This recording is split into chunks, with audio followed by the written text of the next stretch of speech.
My girlfriend said she was working overtime, but on social media she posted a picture of her and her first love wearing matching rings. Unforgettable night. I'd been with Amanda Wright for 8 years, but on the night of our engagement she went out drinking with her first love. I saw them with my own eyes walking into a hotel together, arms around each other. I waited outside the hotel the entire night. The biting wind left my body numb and chilled my heart even more. The bitter cold took its toll and I fell seriously ill, spending half a month in the hospital. Because of this illness I missed the chance to see my grandmother one last time before she passed away. When I confronted her she said, "It was just a drink with Jaden. Are you really going to make such a big deal out of it?" Her words crushed the last remnants of hope I had for us. In utter disappointment I quietly left her. But then she called, crying over the phone.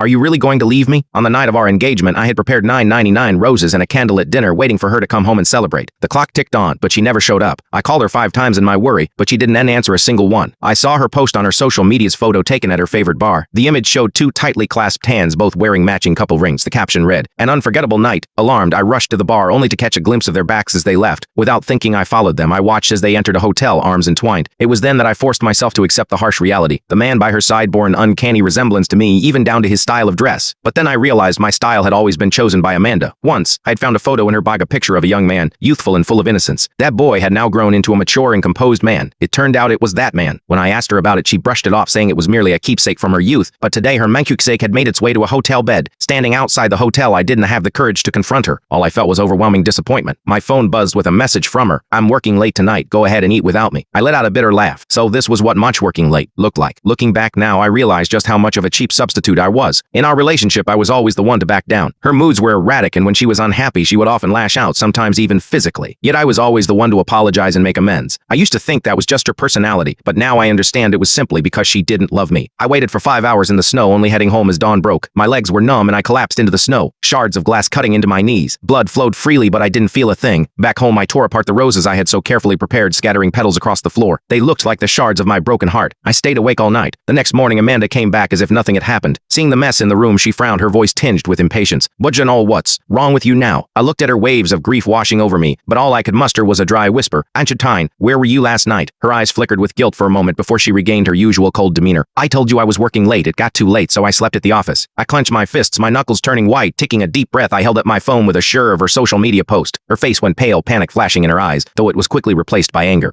"Joe, you followed me." I let out a hollow laugh as I spat. "I had more followed you. I just wanted to know why my fiancé Rafat didn't come home all night." "Amanda, what do you take me for?"